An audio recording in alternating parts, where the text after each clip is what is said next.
A. Manusia dan pendidikan. A. Pengertian sifat dan hakikat manusia. Sifat hakikat manusia adalah ciri-ciri karakteristik yang secara prinsipil membedakan manusia dari hewan. Meskipun antara manusia dengan hewan banyak kemiripan, terutama dilihat dari segi biologisnya. Sifat hakikat manusia. Sifat hakikat manusia diartikan sebagai ciri-ciri karakteristik yang secara prinsipil membedakan manusia dari hewan, bahwa manusia mempunyai akal dan pemikiran yang dapat dijadikan sebagai perbedaan manusia dengan hewan. Wujud sifat hakikat manusia. Uraian tentang wujud sifat hakikat manusia dapat dikemukakan beberapa hal sebagai berikut. 1. Kemampuan menyadari diri, di mana salah satu kemampuan seseorang dalam memahami perasaan, pikiran, serta evaluasi diri. 2. Kemampuan bereksistensi. Kemampuan dalam melakukan hubungan timbal balik antara individu satu dengan individu yang lain. 3. Kata hati atau consequence of man moral. Sesuatu yang ada di tubuh manusia yang dianggap sebagai tempat segala perasaan batin dan tempat menyimpan pengertian. 5. Tanggung jawab. Melakukan semua tugas dan kewajiban dengan sungguh-sungguh. Dimensi-dimensi hakikat manusia serta potensi, keunikan, dan dinamikanya. Berikut ini ada 4 dimensi yang akan dibahas, yaitu 1. Dimensi keindividuan, 2. Dimensi kesosialan, 4. Dimensi keberagaman. Pengembangan yang utuh dapat dilihat dari beberapa segi, yaitu dari A. Dari wujud dimensi, yaitu aspek jasmani dan rohani. B. Dari arah pengembangan, yaitu aspek kognitif, afektif, dan psikomotorik. Pengembangan yang tidak utuh berakibat terbentuknya kepribadian yang pincang dan tidak mantap. Pengembangan semacam ini merupakan pengembangan yang patologis. Sosok manusia seutuhnya. Sosok manusia seutuhnya berarti manusia pembangun itu tidak hanya mengejar kemajuan lahirlah seperti sandang, pangan, kesehatan, atau batinia seperti pendidikan, rasa aman, bebas mengeluarkan pendapat yang bertanggung jawab, atau rasa keadilan, melainkan keselarasan, keserasian, dan keseimbangan antara kedua sekaligus batinia. B. Hakikat manusia dan pendidikan. Ragam pemahaman tentang hakikat manusia sebagai berikut. 1. Homo religius. Pandangan tentang sosok manusia dan hakikat manusia. Manusia sebagai makhluk yang beragam. 2. Homo species. Pemahaman hakikat manusia sebagai makhluk yang bijaksana dan dapat berpikir atau sebagai animal rasional. 3. Homo faber, pemahaman hakikat manusia sebagai makhluk yang berpiranti atau perkakas. C. Hakikat manusia dalam berpendidikan transformatif. Secara universal, atribut ini dari makhluk manusia adalah kepribadian yang mencangkup kehendak dan intelek kreatif. Dengan demikian, dia merupakan makhluk desentris yang diturunkan kedua dalam rangka kegiatan terbatas ruang dan waktu. Bab 2. Pengertian dan faktor-faktor pendidikan. A. Pengertian pendidikan. Pendidikan sebagai kebutuhan pokok manusia tentu akan mengalami perkembangan, baik dari segi sistem, penjabaran, teknis, strategis, termasuk teknologinya. B. Faktor-faktor pendidikan. 1. Faktor tujuan. Mencerdaskan kehidupan bangsa dan mengembangkan manusia Indonesia seutuhnya. 2. Faktor pendidikan. Pendidikan ialah orang memikul pertanggungjawaban untuk mendidik. Guru sebagai pendidikan formal. Di dalam Undang-Undang Pokok Pendidikan Nomor 4 Tahun 1950, Pasal 5 ditetapkan bahwa syarat menjadi guru selain ijazah dan syarat-syarat mengenai kesehatan jasmani dan rohani ialah sifat yang perlu untuk dapat memberikan pendidikan dan pengajaran, yaitu syarat profesional ijazah, syarat biologis yaitu kesehatan jasmani, syarat psikologis yaitu kesehatan mental, syarat pedagogis didaktis, pendidikan dan pengajaran. Syarat guru profesional. Kompetensi yang harus dimiliki oleh seorang guru yang profesional meliputi kompetensi pedagogik, kompetensi personal, kompetensi profesional, dan kompetensi sosial. Bab 3. Landasan pendidikan. A. Pengertian landasan pendidikan. Landasan. Istilah landasan mengandung arti sebagai alas, dasar atau tumpuan. Kamus Besar Bahasa Indonesia 1995. Istilah landasan dikenal pula sebagai fondasi. Mengacu pada pengertian tersebut, dapat dipahami bahwa landasan adalah alas atau dasar pijakan dari suatu hal, suatu titik tumpu atau titik tolak dari suatu hal, atau suatu fondasi tempat berdirinya suatu hal. B. Jenis-jenis landasan pendidikan. Jenis landasan pendidikan dapat diidentifikasi dan dikelompokkan menjadi 1. Landasan religius pendidikan, 2. Landasan filosofis pendidikan, 3. Landasan ilmiah pendidikan, 4. Landasan hukum yuridis pendidikan, dan landasan lainnya.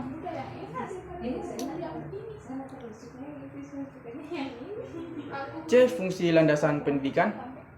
Apabila landasannya tidak kokoh, apalagi jika gedung itu didirikan dengan tidak bertumpu pada fondasi atau landasan yang semestinya, maka gedung tersebut tidak akan kuat untuk dapat berdiri tegak. Demikian pula pendidikan. Pendidikan yang diselenggarakan dengan suatu landasan yang kokoh, maka prakteknya akan mantap, benar, dan baik. Bab 4. Fungsi dan peranan lingkungan pendidikan. A. Lingkungan pendidikan keluarga. Lingkungan keluarga merupakan lingkungan pendidikan yang pertama. Karena dalam keluarga inilah anak pertama-tama mendapatkan didikan dan bimbingan. 1. Fungsi dan peranan pendidikan keluarga. A. Pengalaman pertama masa kanak-kanak. B. Menjamin kehidupan emosional anak. C. Menanamkan dasar pendidikan moral. Dan D. Memberikan dasar pendidikan sosial. B. Lingkungan pendidikan sekolah atau madrasah. Pendidikan sekolah atau madrasah merupakan pendidikan yang diperoleh seseorang di sekolah madrasah secara teratur. Ada beberapa karakteristik proses pendidikan yang berlangsung di sekolah atau madrasah, yaitu 1. Diselenggarakan secara khusus dan dibagi atas jenjang yang memiliki hubungan hierarkis. 2. Usia anak didik di suatu jenjang pendidikan relatif homogen. 3. Waktu pendidikan relatif lama sesuai dengan program pendidikan yang harus diselesaikan.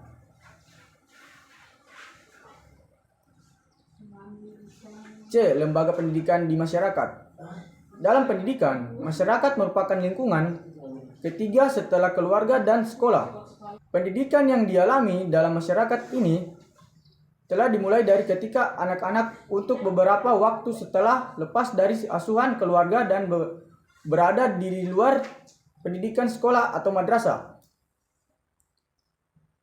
Lembaga pendidikan masyarakat ini mempunyai ciri-ciri sebagai berikut.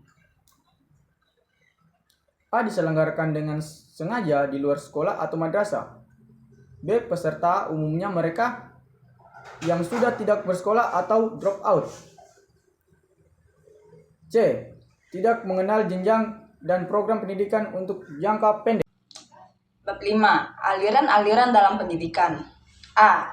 Aliran klasik dalam pendidikan. Adapun aliran-aliran yang ada pada aliran klasik dalam pendidikan adalah 1. Aliran nativisme, 2.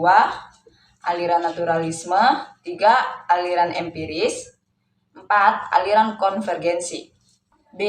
Aliran dan gerakan pembaruan dalam pendidikan. Aliran pembaruan dalam dunia pendidikan merupakan inovasi dan sebagai kritik terhadap aliran-aliran klasik yang dirasa tidak relevan lagi dengan kondisi yang ada.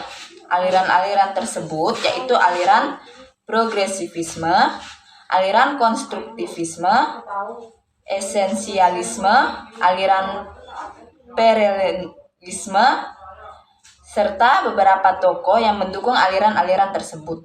Bab 6. Pendidikan sepanjang hayat. A. Konsep kunci pendidikan sepanjang hayat. Pendidikan sepanjang hayat merupakan asas pendidikan yang cocok bagi orang-orang yang hidup dalam dunia transformasi dan di dalam masyarakat yang saling mempengaruhi seperti saat globalisasi sekarang ini. Dengan demikian, konsep pendidikan sepanjang hayat, kata kunci dapat dipandang sebagai 1. Konsep pendidikan seumur hidup. 2. Konsep belajar seumur hidup. 3. Konsep pelajar seumur hidup. 4. Konsep bahwa pendidikan sepanjang hayat. Dan 5. Kurikulum yang membantu pendidikan sepanjang hayat. B. Ciri-ciri pendidikan seumur hidup. Dr. Umar Tirta Hadijah dalam bukunya Pengantar Pendidikan tahun 2005 menuliskan tentang 4 ciri-ciri pendidikan seumur hidup, yaitu yang pertama, mengisahkan tembok pemisah antara pendidik sekolah atau madrasah dengan lingkungan nyata luar sekolah. Kedua, pendidikan seumur hidup menempatkan belajar bagian integral dari proses hidup. Yang ketiga, pendidikan seumur hidup lebih mengutamakan pembekalan hidup dan metode pada sisi pendidikan. C. Implikasi konsep pendidikan sepanjang hayat. Implikasi pendidikan sepanjang hayat pada program pendidikan dapat dikelompokkan menjadi beberapa kategori, yaitu 1. Pendidikan baca tulis fungsional. 2. Pendidikan vakasional. 3. Pendidikan profesional. 4. Pendidikan ke arah perubahan dan pembangunan. Dan 5. Pendidikan kewarganegaraan dan kedewasaan politik. Bab 7. Pendidikan sebagai suatu sistem. Pengertian sistem. A. Sistem berasal dari bahasa Latin yaitu sistema. Adalah suatu kesatuan yang terdiri dari komponen atau elemen yang dihubungkan bersamaan untuk memudahkan aliran informasi, materi, atau energi. Sistem adalah suatu kebulatan keseluruhan yang kompleks atau terorganisir, suatu himpunan atau perpaduan hal-hal atau bagian-bagian yang membentuk suatu kebulatan keseluruhan yang kompleks atau utuh. B. Komponen dan hubungan antara komponen dalam sistem pendidikan. Pendidikan sebagai sebuah sistem terdiri dari sejumlah komponen. Komponen tersebut antara lain raw input, yaitu sistem baru, output, tamatan, instrumental input, guru kurikulum, universal input, budaya kependudukan, dan politik. Keamanan. Pemecahan masalah pendidikan secara sistematik meliputi 1. Cara memandang sistem. 2. Masalah berjenjang. 3. Analisis sistem pendidikan. C. Pendidikan informal, formal, dan non-formal. Sebagai sistem, 1. Pendidikan formal. Pendidikan formal yang sering disebut pendidikan persekolahan berupa rangkaian jenjang pendidikan yang telah berlaku, misalnya SD, SMP, SMA, dan perguruan tinggi. 2. Pendidikan non-formal. Pendidikan berbasis masyarakat merupakan mekanisme yang memberikan peluang bagi setiap orang untuk memperkaya ilmu, pengetahuan, dan teknologi melalui pelajaran seumur hidup. 3.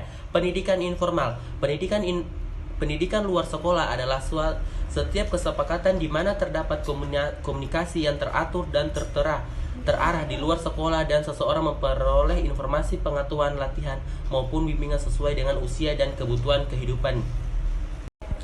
Bab 8. Pendidikan karakter. 1. Makna pendidikan karakter. 1. Pendidikan karakter menurut Licona. Secara sederhana, pendidikan karakter dapat didefinisikan sebagai segala usaha yang dapat dilakukan untuk mempengaruhi karakter siswa. 2. Pendidikan karakter menurut Suyanto 2009 mendefinisikan karakter sebagai cara berpikir dan berperilaku yang menjadi ciri khas setiap individu untuk hidup dan bekerja sama, baik dalam lingkup keluarga, masyarakat, bangsa, maupun negara. 3. Pendidikan karakter menurut Kamus Psikologi. Menurut Kamus Psikologi, karakter adalah kepribadian tinjau dari titik tolak etis atau moral misalnya kejujuran seseorang, dan biasanya berkaitan dengan sifat-sifat yang relatif tetap. B. Pentingnya pendidikan karakter. Pengembangan karakter dapat dilakukan melalui pendidikan, baik pendidikan formal di sekolah, pendidikan non-formal di masyarakat, maupun pendidikan informal di dalam keluarga. Adapun tujuan yang ingin dicapai dalam pendidikan karakter dirangkum Indonesia Herbalife Foundation yang digagas oleh Ratna Megawati 9 pilar karakter, yaitu 1. Cinta Tuhan dan segenap ciptaannya, 2. Kemandirian dan tanggung jawab, 3. Kejujuran, amanah, dan kebijaksanaan. C. Peran lembaga pendidikan dalam pendidikan karakter. Pendidikan karakter terkait dengan bidang-bidang lain, khususnya budaya, pendidikan, dan agama dalam bidang kehidupan terakhir ini berhubungan erat dengan nilai-nilai yang sangat penting bagi manusia dalam berbagai aspek kehidupan. Dari bab 9, pendidikan multikultural. Pengertian dan konsep pendidikan multikultural. Yang pertama, pengertian pendidikan multikultural. Pendidikan multikultural secara etimologis berasal dari dua term, yakni pendidikan dan multikultural. Pendidikan dapat diartikan sebagai proses pengembangan sikap dan tata laku seseorang atau sekelompok orang dalam usaha mendewasakan manusia melalui upaya pengajaran, pelatihan, proses, perbuatan, dan cara-cara yang mendidik, di mana tanpa adanya sebuah pendidikan, seseorang tidak dapat mengembangkan dirinya dan juga dapat memperoleh pengetahuan serta keterampilan yang dibutuhkan untuk dapat bekerja dan hidup secara mandiri. Sedangkan istilah multikultural sebenarnya merupakan kata dasar yang mendapat awalan. Artinya, suatu proses pengembangan cara hidup manusia dengan menghormati budaya, agama yang hidup di tengah-tengah masyarakat. Yang kedua, konsep dasar pendidikan multikultural. Dalam pendidikan multikulturalisme juga menggunakan konsep yang terdapat pada semboyan negara kita, yaitu Bhinneka Tunggal Ika, yang artinya berbeda-beda tetapi tetap satu jua. Menurut Tilar 2009, bahwa untuk merekonstruksi konsep pendidikan multikultural, ia menegaskan 3 lapis diskursus yang berkaitan, yaitu yang pertama, masalah kebudayaan. Bagaimana hubungan antara kebudayaan dengan kekuasaan dalam masyarakat sehubung dengan konsep kesetaraan di masyarakat. Yang kedua, kebiasaan-kebiasaan, tradisi, dan pola-pola kelakuan yang hidup di dalam suatu masyarakat. Jadi, di mana setiap di dalam masyarakat pasti adanya tradisi serta kebiasaan yang ada di masyarakat untuk sebuah tanda adanya kehidupan di dalamnya. Yang ketiga, kegiatan atau kemajuan tertentu dari kelompok-kelompok dalam masyarakat, di mana merupakan adanya suatu identitas yang melekat pada kelompok dalam masyarakat tersebut. B. Tujuan pendidikan multikultural. Adapun tujuan pendidikan multikultural ada 2, yakni yang pertama tujuan awal dan tujuan akhir. Tujuan awal merupakan tujuan sementara karena tujuan ini hanya berfungsi sebagai perantara agar tujuan akhirnya tercapai dengan baik. Sedangkan pada tujuan akhir pendidikan multikultural adalah peserta didik tidak hanya mampu memahami dan menguasai materi pelajaran yang dipelajari, akan tetapi diharapkan juga bahwa para peserta didik akan mempunyai karakter yang kuat untuk selalu bersikap demokratis, pluralis, dan humanis. Selanjutnya yang bagian C, yaitu metode dan pendekatan pendidikan multikultural. Metode yang dapat digunakan dalam pendidikan multikultural adalah sebagai berikut dari Dewi Marliana Anissa 2012. Yang pertama, metode kontribusi, di mana di dalam penerapan metode ini pembelajar diajak berpartisipasi dalam memahami dan mengapresiasi kultur lain. Yang kedua, metode pengayaan. Jadi, di dalam metode ini, materi pendidikan, konsep, tema, dan dalam kurikulum tanpa harus mengubah struktur aslinya. Yang ketiga, metode transformatif, di mana metode ini dapat mengubah struktur kurikulum dan memberanikan pembelajaran untuk memahami isu dan persoalan perspektif, etnik, dan agama tertentu. Selanjutnya, D. Kelebihan dan kekurangan pendidikan multikultural. Yang pertama, kelebihan pendidikan multikultural. Membawa siswa untuk memahami implikasi budaya ke dalam sebuah mata pelajaran. Jadi, diharapkan siswa dapat mampu mengerti serta memahami mata pelajaran yang telah dipelajari untuk mampu dapat menguasainya. Kemudian B, menyesuaikan metode pengajaran dengan cara belajar siswa. Artinya, dalam metode ini, pengajar mampu memberikan materi pembelajaran kepada siswanya sesuai dengan apa yang akan dipelajari bersama siswa, agar lebih mudah melakukan proses belajar mengajar di kelas, dalam rangka memfasilitasi proses akademik. Kemudian C, mengidentifikasi karakteristik ras siswa dan menentukan metode pengajarannya. Di mana metode ini pengajar memiliki cara mengetahui apa saja ciri-ciri karakteristik dari para siswa dan siswi mereka. Kemudian yang kedua, kekurangan pendidikan multikultural dan solusinya. A. Perbedaan pemaknaan terhadap pendidikan multikultural. Perbedaan pemaknaan akan menyebabkan perbedaan dalam mengimplementasikannya. Yang B. Munculnya gejala diskontinuitas.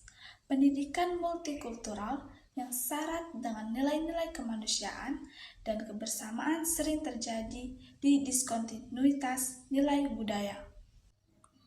C. Rendahnya komitmen berbagai pihak. Hal ini kadang sulit untuk dipenuhi karena ketidaksamaan komitmen dan pemahaman tentang hal tersebut.